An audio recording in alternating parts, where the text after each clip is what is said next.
What's up, everyone? Jeremy here from The Quartering, and I want to first and foremost, obviously people will be having their minds made up going into this video already, and that's okay. Hopefully I can still be entertaining to you.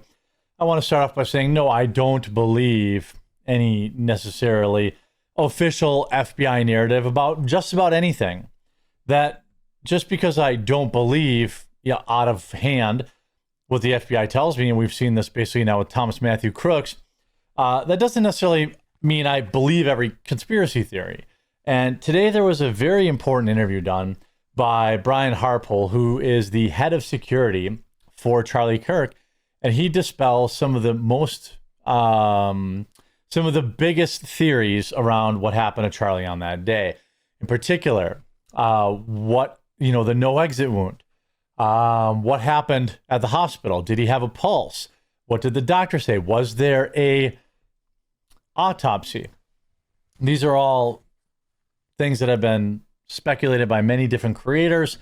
I think obviously the best thing that can happen at this point is that we get the trial quick and speedy so we can see all of the evidence. My people that I know close to the situation tell me that the preponderance of evidence, the amount of evidence that they have against Tyler Robinson is astronomical. That said, I can't make somebody believe that, and I'm not asking people to just believe that out of hand. But I wanted to address the magic bullet theory, the explosive microphone theory, the exit wound theory, and I think these are probably the three biggest. Is that fair to say? Let's just get into it.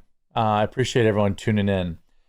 I want to start with this clip here from the Sean Ryan show. Especially, this is about the no exit wound. Just a small clip here. Filing back in, and they're down, putting a human shield around him, but it's still just concealment. It's not cover. So this is in the moments directly after Charlie was shot. And so I initially dove down on top of him and just was on him almost face to face. And then when I was doing that, I went down, I could see the wound. And so I immediately shoved my hand into the wound to stop the bleeding, just trying to find the pressure. And it was coming. When you have like a neck wound like that or something, there's a lot of just stuff it and pray. They say even in my wife and I go to first aid training every year, or is it every other year to stay current? I can't remember. There's not a lot you can do for a neck wound.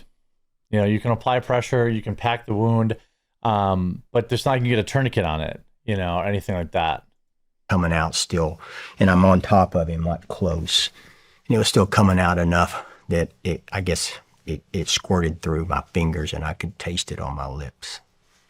And so I was like, man, this is a bad wound, right? And so I was just pushing that, and I don't know at that time. I know when you look at the clock, I was on him within 5 seconds and had my hands in him.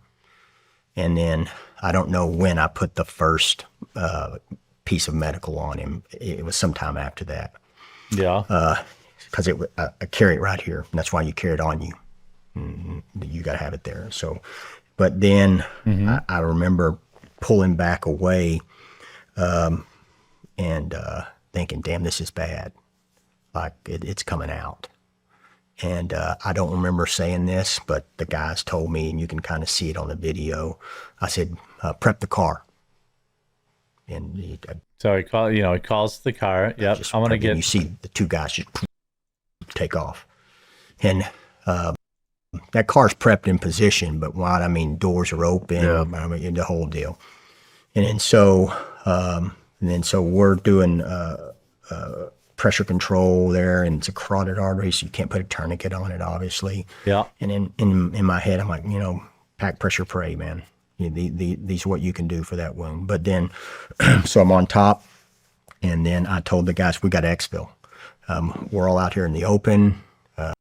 Yeah. Okay. We're trying to get I want to jump to care, and we got to get off this X, right? And so But I just said, we're exfilling. And so we got up, I think it was like 15, 16 seconds from the time the shot happened to the time we were picking him up. And 15 to 16 seconds. that's what it was, yeah. And so... That's fast. Yeah, and this is horrible, but... But it's fast to get an initial assessment, plug a hole, pick them up, move them. Yeah, and so it's just like, dang. And it's some horrible realities of it, too. That, like, I told the guys this, and I haven't... This part. You tell me that this guy didn't care for Charlie, right? And isn't carrying an immense amount of guilt with him right now.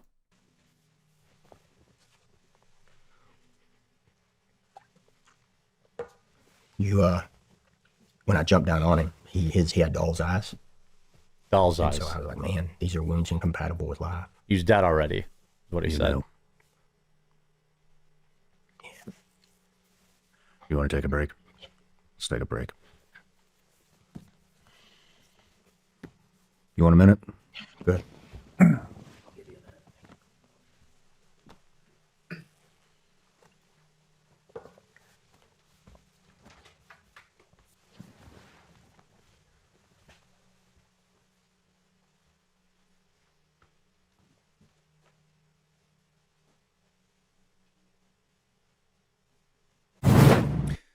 I mean, again, now I want to talk about the wound itself and why there is no exit wound. He confirms multiple times that there was no exit wound. It was done. Yeah. In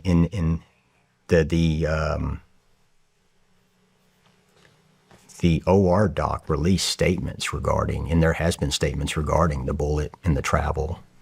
Oh, there should have been a blowout, and it's like there wasn't an exit wound. There wasn't one. This guy, was on top of Charlie and then had to take his shirt off too. Obviously, that's normal in first aid.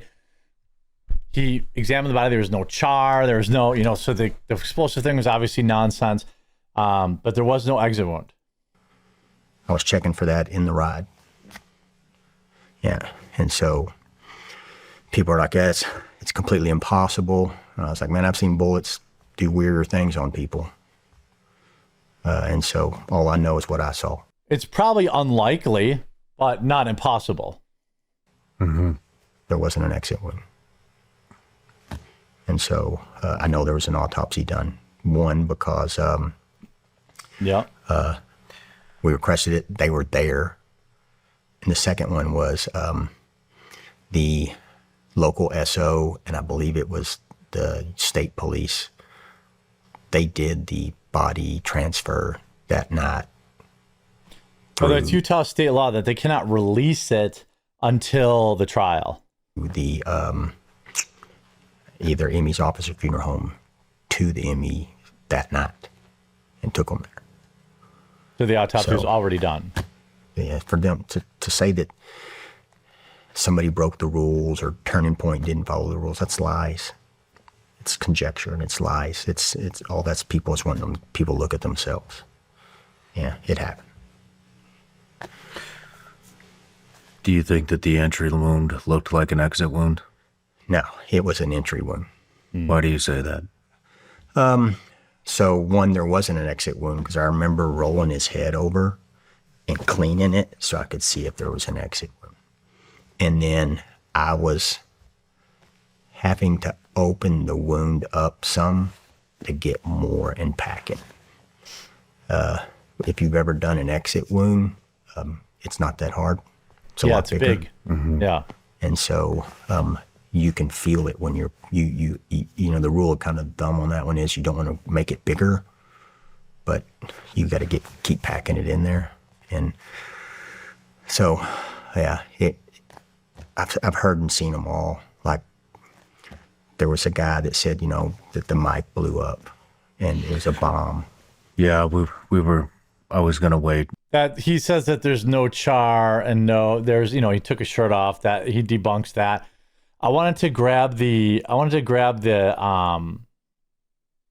vertebrae thing because he talks about it went in and it went through multiple vertebrae, that it had basically hit the first vertebrae and turned down. I don't know which one the first one was, turned down and actually destroyed multiple vertebrae all the way down to the C6 vertebrae. 36 feet of I want to find this quick. hospital staff because we showed up looking like that. And so I can call what Conant's job to the medical examiner's office to Utah County. Get off your lazy ass and do it for you. They may not give you the autopsy information right now, but That'd be simple. Now, if you don't believe about the autopsy, then you can do a FOIA and find out. But I believe him. certainly tell you, yeah, there's an how long, well, I don't know what the timeline was, but I want autopsy now. Yeah. So for these people that are saying there wasn't one done, go away. It was done. I want to find the footage. Here it is. I should have just waited. Okay. So here's where he talks. Again, this is the guy that carried Charlie Kirk, that was on top of him 5 seconds after he was shot, that took him to the hospital, right? He's explaining to you what happened with the bullet. And let's go back just a little bit. Should be fragmentation of the bullet would have fragmented into who knows how many pieces. The doctor, and again, this is not a non-disclosure violation. Here we go. The doctor told us, came out there and told us. And then they also told chief of staff. So the bullet came in and hit the vertebra. So it came in and then tore up everything in the wound cavity, hit the vertebra, crushed it, shattered it, turned, crushed the second one, turned, kept going down all the way. I think they said C6. Holy shit. Yeah, it's like, why not put that info out? Why not put it out? And then why wouldn't they put that out? And good question. If do me a favor, don't make me do it. It's not my job. And so then it got to here, and you're exactly right. And then hit, I think, 6, and then fragged. And so explanation 101. What are you hiding? Yeah. It's like I'm sitting back here when people are saying we bombed him or there's that wound. I'm like, hey, if somebody would, from an official capacity, would just. So again, poor communications from law enforcement. They very easily could release that. I don't think that would, cause a problem in his trial or anything like that. And I hope they do. Obviously, Charlie's super strength vertebrae story is not really true. It's a little embellishment, but it seemed like it had destroyed multiple vertebrae. And he even had a pulse at one point in the hospital. But the doctor said, even if that wound had happened in the OR, he wouldn't survive it. I, for one, am looking forward to the trial so we can find out more information. I'm glad that Sean Ryan did this interview. You can see there's already people really mad. There's almost 1,000 downvotes. I'm pretty sure,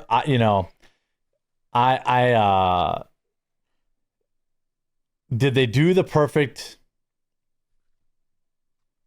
job? No, the roof should have been, covered more, but I don't want to go through every little thing that they discuss. You can watch Sean Ryan's video on it. It's a couple hours long, 2.5 hours long. So, people saying this doesn't help clean things up, I think it really does help quite a few people. Now, if people don't want to believe them, that's their right. But sounds pretty believable to me. I guess we'll wait and see at the trial. I hope you're informed by this video. If you were, please do leave a like on it. If you haven't yet, subscribe or follow down below. We'll talk to you again real soon.